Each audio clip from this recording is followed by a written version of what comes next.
Hey everybody, it's Bust with Battles with Bust number 541, and today we're doing battle with Kalista Nocturne Fearsomes.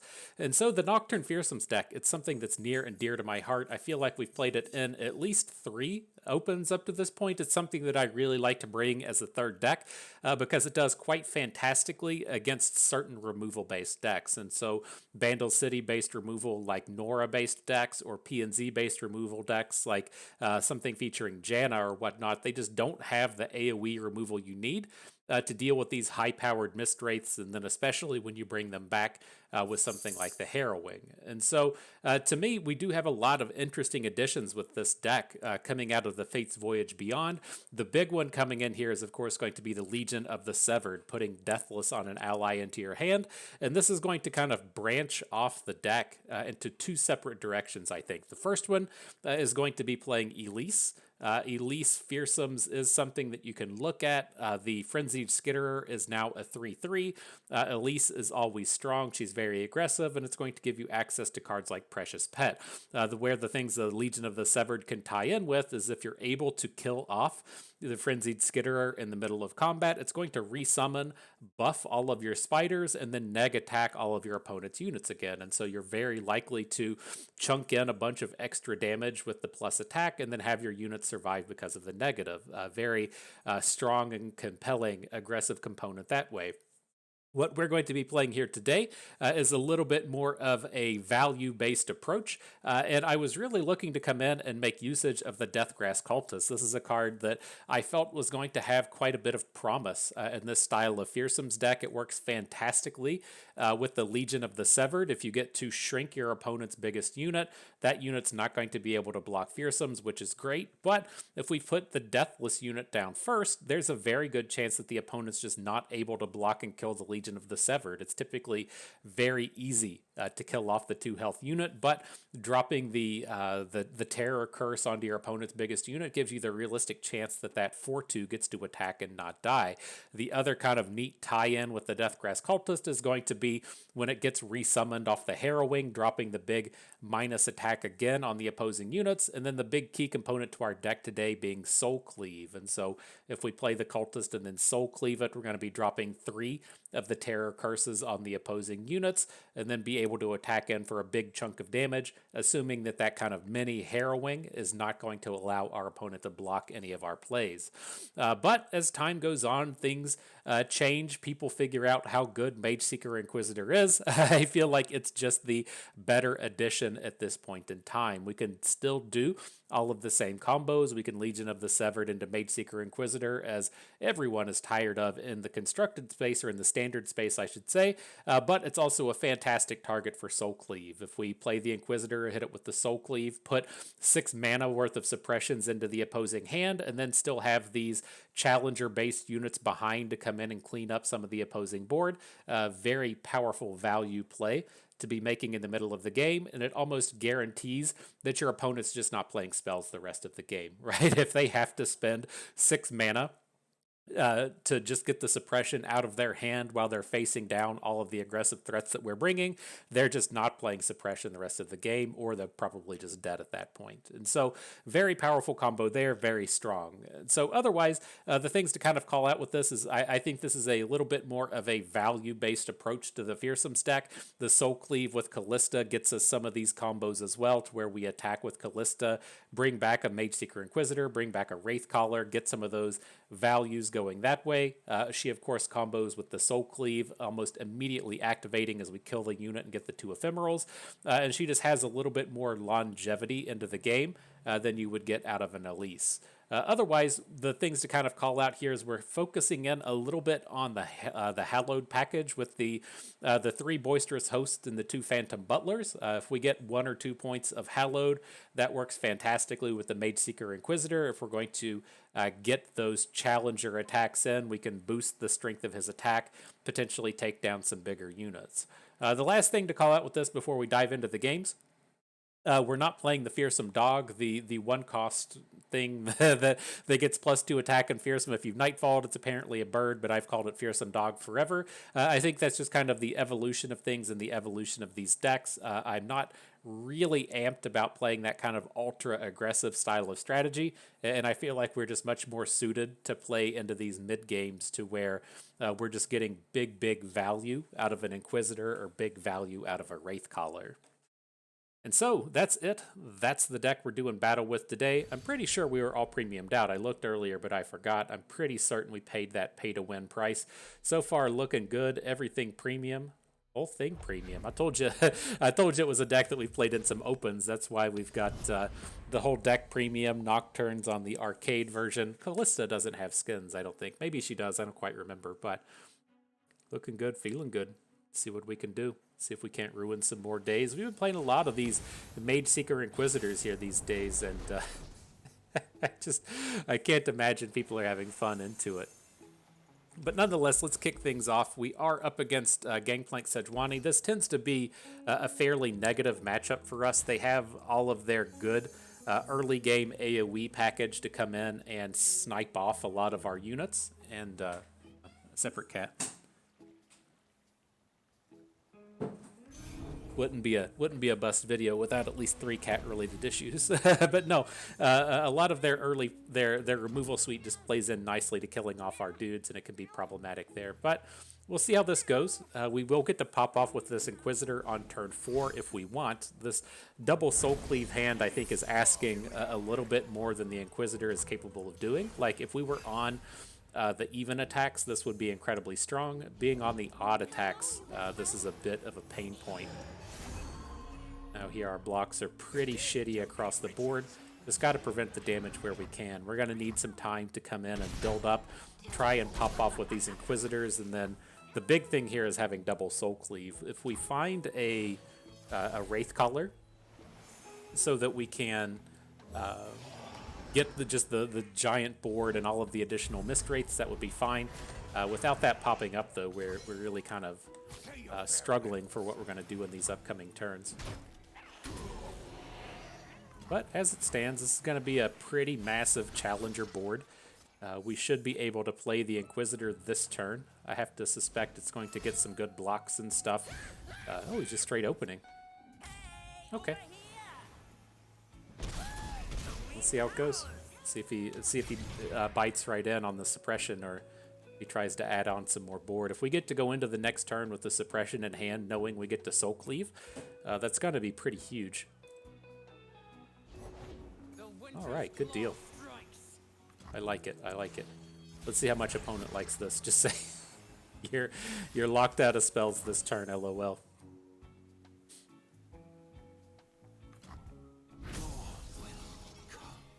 All right, gets that suppression up to 6. I hope you didn't want to play any spells this game, because you're done. You're done with that idea.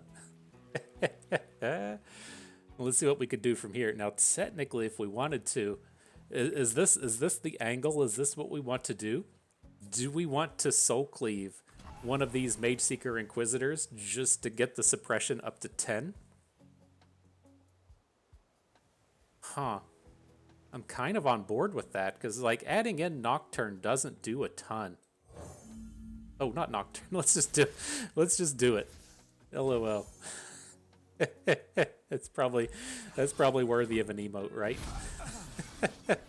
Okay.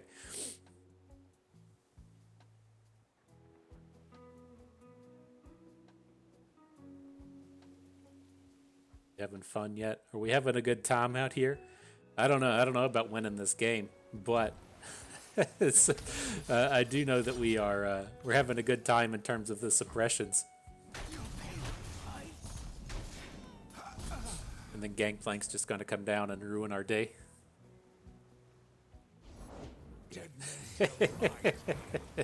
It's okay. He's not like as scary since he's not able to cast any spells the rest of the game, but like if Sejuani comes down, we're really going to be hurting. We're going to have to try and maintain some board here.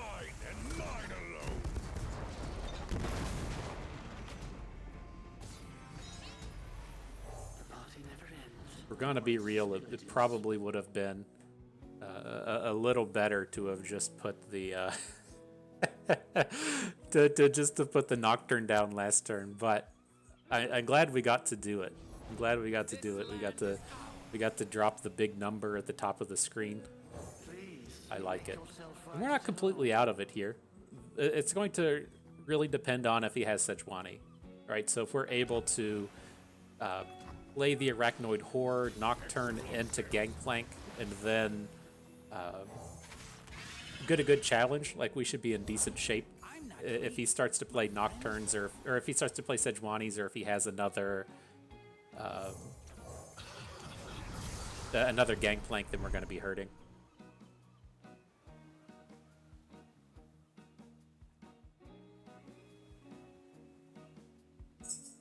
So it's interesting here. We do have this kind of like value unspeakable horror onto the powder keg. We're going to have to deal with the powder keg now. We just have to deal with it now anyways. But like since Gangplank makes them every turn, I was kind of interested in trying to remove it next turn instead of this turn. But I don't think that's going to pan out. Oh, interesting drawing Pale Cascade. We actually got a spell that we could use. No Hallowed though. We're kind of stuck with what we have on board here. Just seeing that Nocturne flip. Yeah. Okay.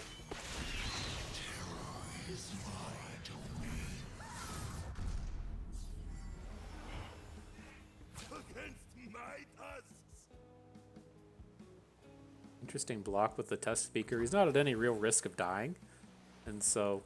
Like I would more so expect. Oh well, I guess his units can't block the Fearsomes. I was gonna say it's like we're not close to killing him though, and so it's like, you know, throwing away things like Yordle Grifter makes sense. Throwing away things like the Overwhelm unit does not. But picked up the Harrowing. Might have to play it defensively this turn to pull back the Nocturne. Right, if he plays a Sejuani. We can Harrowing. That should have the Nocturne in it. The Nocturne is flipped, and so it'll give all the opposing units -3 attack. I'm really hoping we can just get into the next turn, though. If we get through this turn without dying and we're able to play the Harrowing, then we're going to be in pretty good shape. One of the things that... Oh, snap. One of the things that does worry me a little bit is we're going to start pulling in Mage Seeker Inquisitors, which is cool in the sense that we're going to take the suppression up to the max, but it's a little bit of a bummer in that they can just get blocked. But if he plays a unit here, we're in good shape, right? We can just hook that unit out of combat. Yeah, Sejuani comes in. She's going to put the neg onto Nocturne. Are we still short on the damage? Yeah, we don't have any Hallowed. Bummer. We've done so much awesome stuff this game. it's just a real bummer that this isn't playing out. Oh, and he still just gives up. Oh, our Inquisitors have Fearsome. I forgot that the hair, or is it Nocturne that gives out Fearsome, or I don't know who does it, but it was enough. I'm glad the opponent conceded, because I was really in the space to where I couldn't figure out how we were going to win that game. But our guys getting Fearsome did it. Who is it? Is it Nocturne that does it? Other allies have Fearsome. Yeah. Okay. Gotcha. Good to know. And man, we've got this interesting hand again up against the Battle Scars deck. Though they're not going to be a very a very spell-centric deck. I think we can hang on to the Kalista because we just don't have a lot of good early game that matters against this thing. But to where like the deck like Gangplank Sejuani really wants to be casting things like Make It Rain and casting Warning Shots to get damage in on the opposing attack token and to activate the Sejuani Frostbite. This deck is probably just going to be like Troll Chants and Nox and Fervors, right? They don't have the same kind of spell package that we would get out of a deck like the previous one. Oh, Banquet. But here, it's always an interesting decision with the Mistwraiths deck, which ones you want to lead with, whether or not it's the Arachnoid Horrors or the Mistwraiths. With this massive Mistwraith-based hand, we're just going to go all in on the Mistwraiths at this point. Right, so he's able to take the trade off of the Mighty Poro. Nothing we can do about that, but we can still continue to get some big board here. We'll be bigger than Braum before you know it.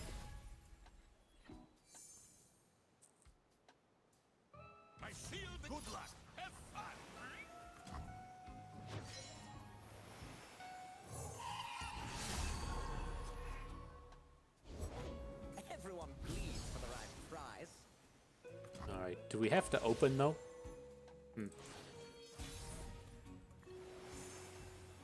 Frenzied Skitterer comes in. That's pretty good. You can still get one block onto the Wraith Caller, but there's a legitimate chance that we get a lethal on this turn. Right, we can -1 attack the Crimson Curator, and then if he plays another small unit,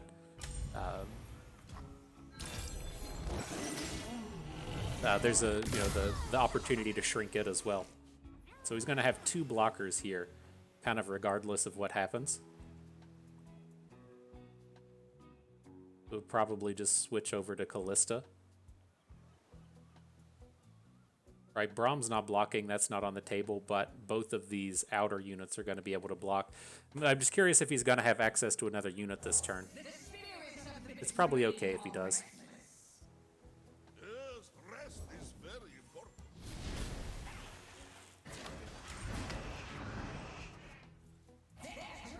And I'll trade Kalista for any of these.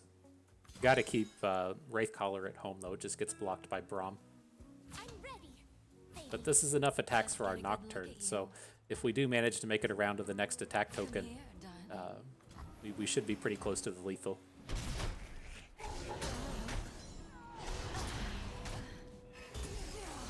But this is fine, right? We're not going to do any Kalista combos this turn, or this game, realistically.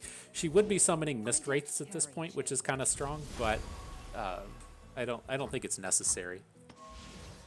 Right, that just our board is going to be at 6, and we're going to just lose out that way. Time for talking to. Show me your best. Nice.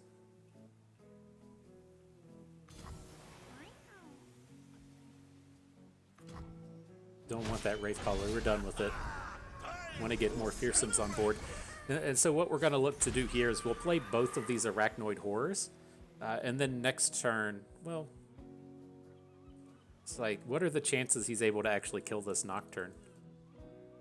We want to play as many units as we can next turn, but it's going to be capped out at 2. We'll get 1 unit in the Nocturne, so we might as well get the Frenzied Skitterer down next turn.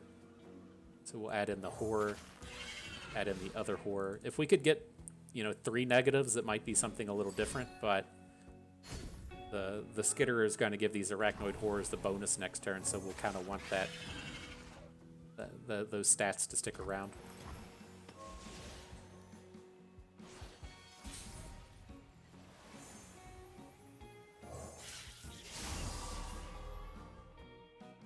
All right, so far can't block.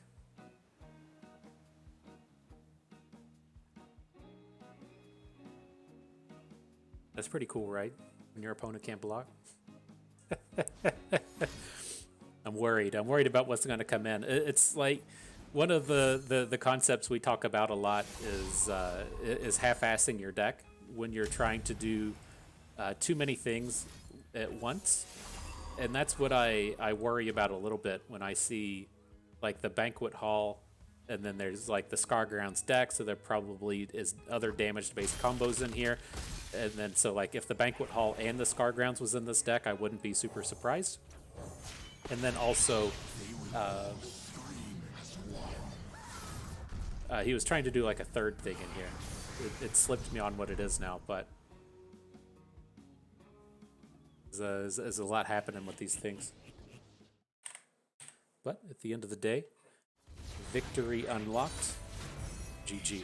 But no, I was just worried. Is like when you see that kind of like random collection of stuff, you usually don't have the space in your deck, Because say you're like, okay, I've devoted 15 cards to battle scars and 15 cards to self damage, and then I have spirits unleashed and this and that, like all these other things. It's just like such a random collection of stuff. I worry that you're also just going to be like, LOL, here's a buried in ice, right? And so, at the end of the day, we still made it, so that was okay. But there's always some scary moments there. All right, up against Nasus Mordekaiser. I'm going to want to be as aggressive as we can against this thing. I worry a little bit about a Phantom Butler just getting popped in the early game by Vile Feast. And so I'm going to go ahead and send it away, try and keep our higher health units around. And with the double Risen Mist Wraith start, we're really going to look to press in with the Mist Wraiths.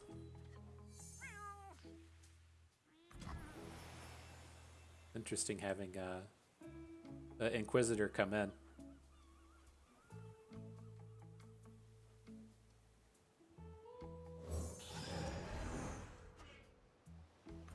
Got to see how he's going to fit into the curve. Ooh, Deathless guy. Now this is where things get interesting, right? With Legion of the Severed in addition to Wraithcaller. Wraithcaller can fill out your board super, super fast. But I think against this really removal-heavy deck, we'll probably just want to load up the Inquisitor. Right? He's going to be getting into much more reasonable combats. And one of the things I was thinking earlier is if you put the Deathless onto the Wraithcaller and then hit the Wraithcaller with Soul Cleave, it just fills out your whole board. And so some very powerful stuff going through there. Now here, that's completely fine. I like seeing the opponent leave the Mist Wraith on the board as opposed to taking the extra damage. I think that's going to be pretty valuable for us. Or Legion of the Severeds, sure.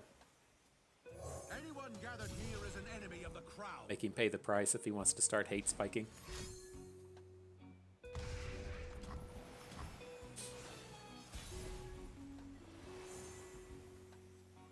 No, this is interesting. I think we just go in with the Wraithcaller. It's not as mana effective as I'd like it to be.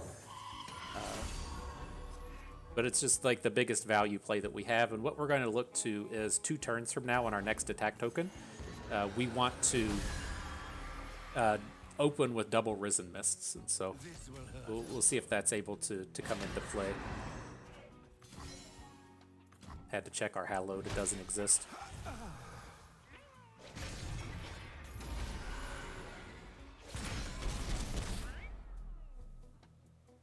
Keep paying the tax, bro. Keep paying.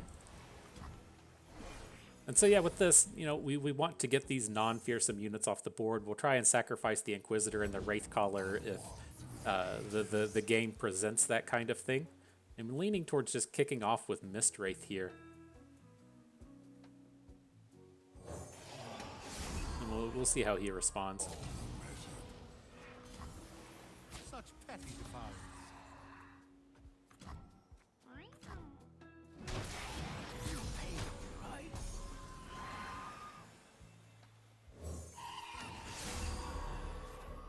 All right, I'm ready.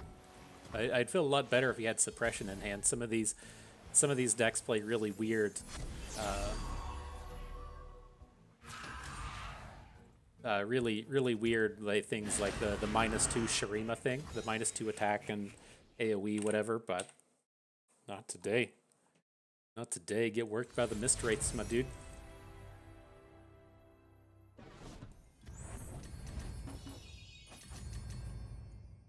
Game break? We got to deal with this still? Okay.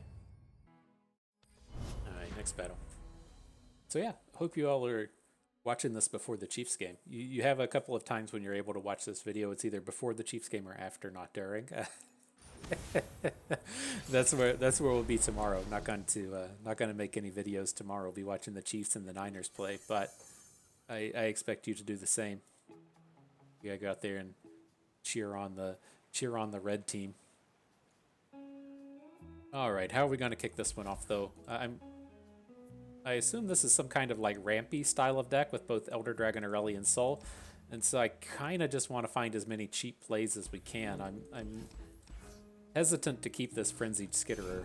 Like, we're on the even attacks. We can't use it till turn 4. Like, it's not the card we really want to be playing on turn 4. And so I think it's a safe mulligan. Alright, so random Solari guy is fine. It'll be interesting to see if he has the Shield Breaker this turn or one of the other, you know, bigger answers to what we're doing. Did not come in. So here, happy enough to trade the Boisterous Host with anyone.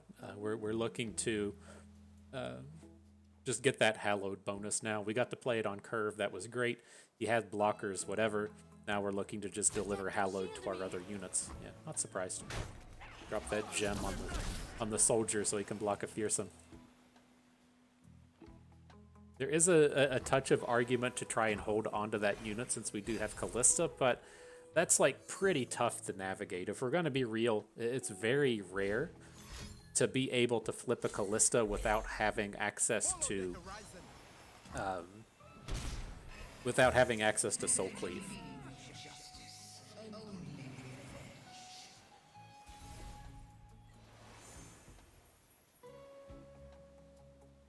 Alright, well, I think we want to continue to unit. This turn does have a lot of potential to go wrong, in the sense that if he plays Gem onto the soldier and then just plays, I don't know, like that 3/3 guy that ramps your mana next turn. Like if we have to trade with two of his units, that leaves us in a pretty bad spot because we have some nice combos in hand with the Skitterer double spider, but I don't think we're gonna get out of this turn without losing two units. Very greedy. What's this gonna be, like a double stun? It's either like a double stun or it's a play onto Kalista. I'm fine with either one. Wow. Just getting fucking rocked is what it is. Okay. And the Inquisitor. There we go. Get that shut down on the next turn. God, Nocturne's already flipped. It's so insane.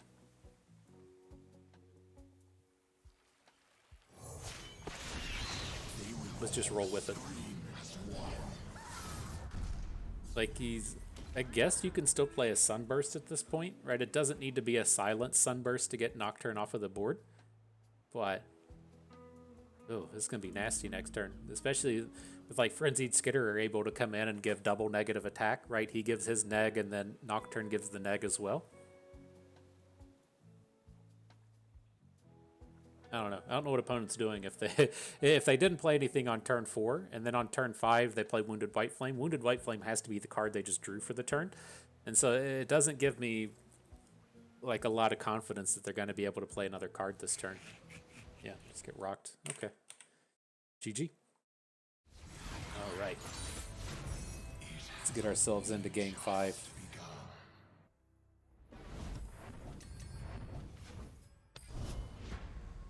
Interesting, yeah. It just must have been a handful full of 6-drops, right? That was on turn 5 where that just happened, and so I had to stop and recalculate. Okay, Azir Irelia, the deck that never goes away. And so with this, I don't think we really want the Risen Mists. I think if we had another Mist Wraith, like if this Arachnoid Horror was Mist Wraith, then I'd be okay to keep it. But we need to get like the width that comes out of having Nocturnes on board, or I'm sorry, out of Wraith Callers on board. And I don't think we're gonna really just have the time to do it. Now, if opponent starts off with one of these games to where they don't play a unit on turn 1 and then they play the landmark on turn 2 and then on turn 3, like that's when they start playing units, we'd probably be okay in that sense. But wow, that's what it's looking like. Isn't there going to be like an Irelia until turn 3? This is slow. This is so slow. If you're playing Azir Irelia, you can handle this on the odd attacks. Having this like no 1-drop into Diaz play on the evens is absolutely savage, and so it's not going right for opponent. But with this, I'm actually pretty excited to Deathless out this Wraithcaller. With how much Azir Irelia is just forced to attack you, like we can just block whatever we want and get the get those bonuses kind of at will. And so I think this is going to be pretty nice.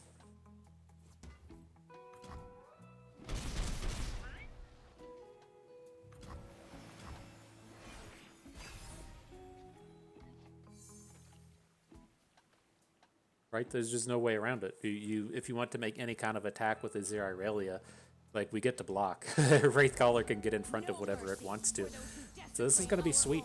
The Deathless is going to look pretty good here.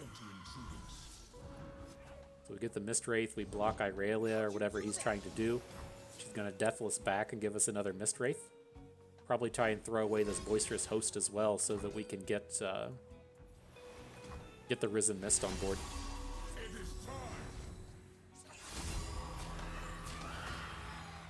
But let's see how this comes together real quick. He might just pass the turn. Which, I don't know, is probably pretty good for us. The Sparring Student probably coming in. Irelia looks like a safe attack. Both of these are just pretty positive for us.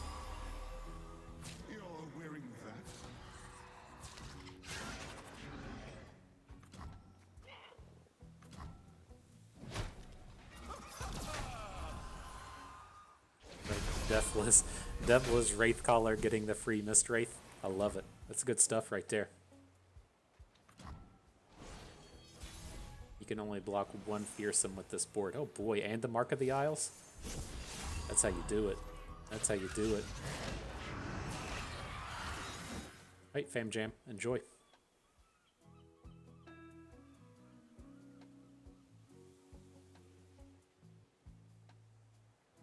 And they're doing those little finger maths. What can I do with the homecoming? What can I do with it?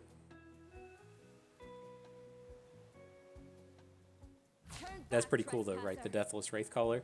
I've been like kind of questionable into how I was going to like it, because it's like when you're putting Deathless onto the Challenger unit, you get to pick and choose the combats, but the Wraithcaller is typically, you know, up for your opponent to decide what they want to do with. They're usually doing stuff like this with the Sparring Student, to where they're just putting the little 1/1 in front of it because it's the only unit the 1/1 can block anyways.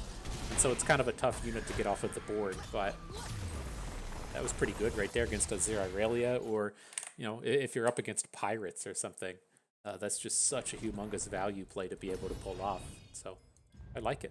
I like it. Nonetheless, good stuff. Let's pull this deck up. We can talk about it a little bit more. I think those games went very well. There was a lot of positivity coming out of that for me. The thing that I was kind of lacking and worrying about is it feels like you're looking for like another one drop. I know I mentioned the Fearsome Bird or the Fearsome Dog, whatever it actually is. Maybe it's worth like a copy or two. So when we run into those turns to where it's like turn 6 and we're trying to play Nocturne, and you like play Nocturne and then you need to follow up with another unit, but the other units in your hand were like Frenzied Skitterer and Legion of the Severed, and you couldn't play multiples, like it fits in kind of nicely in that space. It's just a card that when you're looking at it, it's a 6-drop, right? You don't play it on turn 1. You don't play it on turn 3. You play it in the later game to where you're like, oh, okay, well, it's like Mage Seeker Inquisitor and then the Fearsome Dog, and now we're ready for a big attack. And it's just like very all in and super swingy. And it just doesn't feel like it fits in a deck like this, to where you're, you know, a little bit more value oriented. With the Soul Cleaves and what you can do there. But it felt like we wanted just like a touch more one droppage, maybe just like one bird, I don't know. And then I wanted like one more interactivity that didn't quite exist. Now this starts to get into the space to where like I'm not entirely opposed to start playing stuff like Hate Spike, right? If we're going to be out here focusing in on Legion of the Severed, we sometimes need ways to just throw our units away, right? That was kind of what we were talking about in that last game, to where we just didn't have a way to kill off a Wraithcaller unless our opponent was just aggroing into us. And that's what you can kind of get out of stuff like Hate Spike. And so the way to really kind of approach this may actually be cutting out both of these Phantom Butlers and then adding in and cutting out the Stalking Shadows as well, and then adding in like 2 Hate Spikes and then 1 Fearsome Dog or something. And I think that would get it in a pretty interesting spot. But otherwise, I was pretty happy with the numbers. I was pretty happy with the play patterns. I like the Inquisitor in here. I like the Inquisitor with the Soul Cleaves, and I really, you know, having 3 very real targets in terms of having Soul Cleave hits with the Skitterer and the Inquisitor and the Wraithcaller. It feels really good. Feels like you're getting to the point to where Soul Cleave doesn't just feel like a super all-in play. And I like that. And, you know, as these cards kind of grow and continue on, being good with the harrowing as well is pretty interesting. That was pretty sweet. Harrowing back the Mage Seeker Inquisitors once we realized that they got Fearsome off of Nocturne, and then they also put the 4 points of suppression into the opposing hands. It's like that is a very tough harrowing to answer when the opponent gets taxed like that. So that was pretty sweet. I really dug that. But nonetheless, good set of games. I had fun with that. I hope you did too, because that is going to do it for us today. So hope everyone enjoyed the video. Maybe learned a thing or two along the way, and had a good time watching. This is Bust, and we thank you for being here.